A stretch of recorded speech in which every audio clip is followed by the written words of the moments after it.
In this episode, we're going to look at the British invasion, particularly the Beatles, and how Brian Wilson and the Beach Boys fought to stay relevant. Are you ready? Here we go.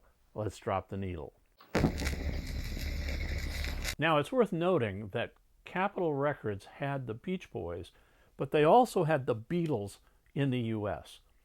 And because of the Beatles' phenomenal popularity, you can make an argument that the Beach Boys kind of fell to second-tier status, and they didn't get nearly the promotion or the marketing efforts that went behind the four lads from Liverpool.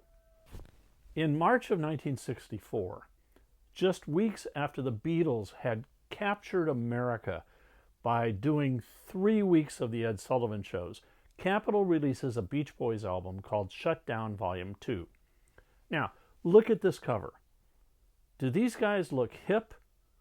Like the Beatles with their mop tops and great attitude? No, these guys look like parking attendants at a restaurant. Talk about an image problem. This will be the first album they record without David Marks, and unlike their predecessors, it's the first album that does not reach the top 10. However, there are some good songs like Fun, Fun, Fun and the great Don't Worry, Baby.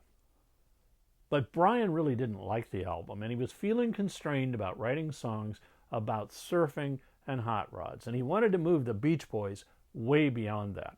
And so in their next album, All Summer Long, Brian is true to his statement in that there are no songs about surfing or hot rods, but there is one about a motorcycle.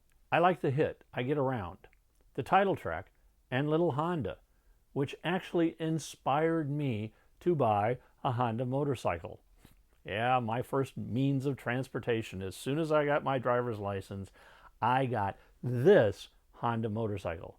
Thank you, Brian Wilson. As always, Capitol is putting the pressure on for another Beach Boy album, and now it's becoming Christmas time, so they need to record a Beach Boy Christmas album. And this is inspired because remember I said Brian attended some of the Phil Spector sessions.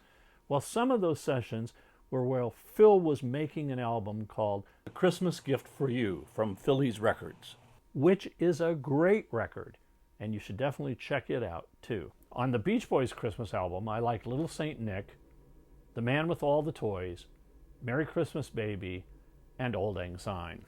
At the end of 1964, Brian Wilson was exhausted.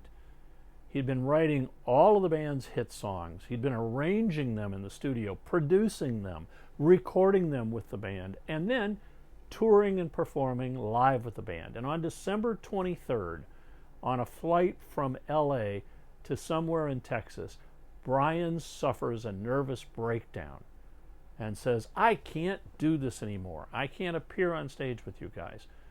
So he is temporarily replaced by Glenn Campbell.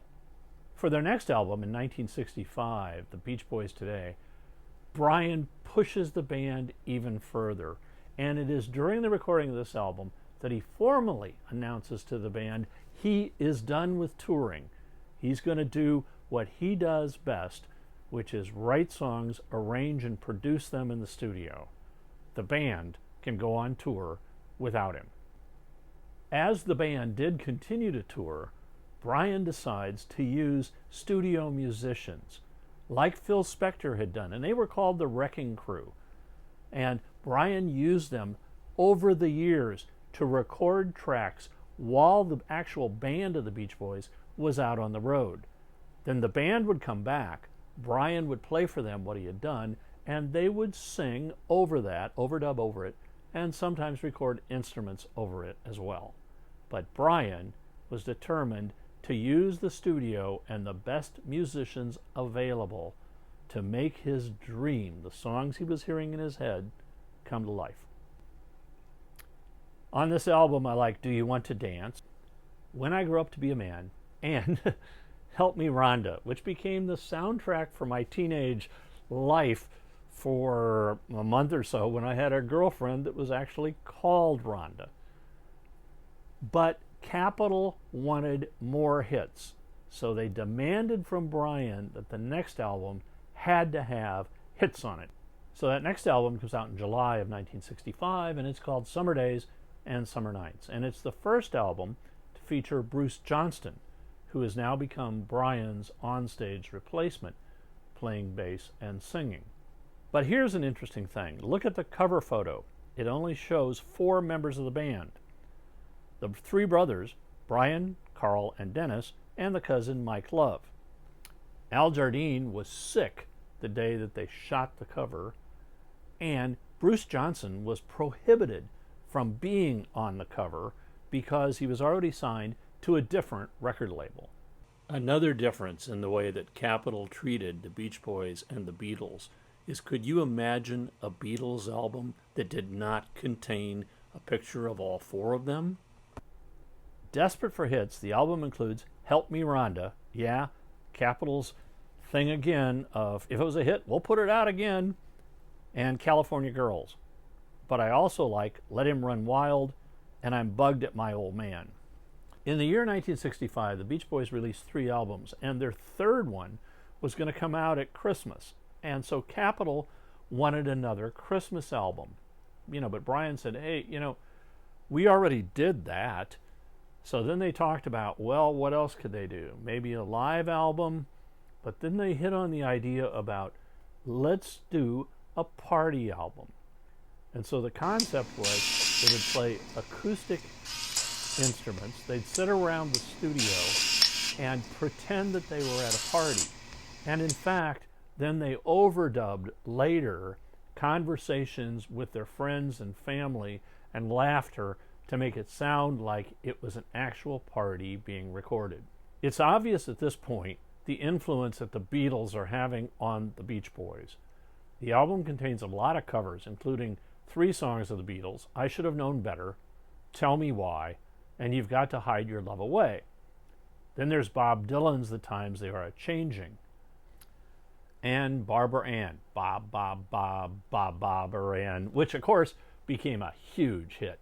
Now, after I moved to California, I saw the Beach Boys, but I'd been very familiar with their early days. And if you haven't seen the Tammy show, that's T-A-M-I show, which was recorded at the Santa Monica Civic, you really need to check that out. The Beach Boys, even when they were starting out, they were great. In our next episode, we'll look at the creative surge that Brian Wilson went through, and he gave the world music like we'd never heard of before.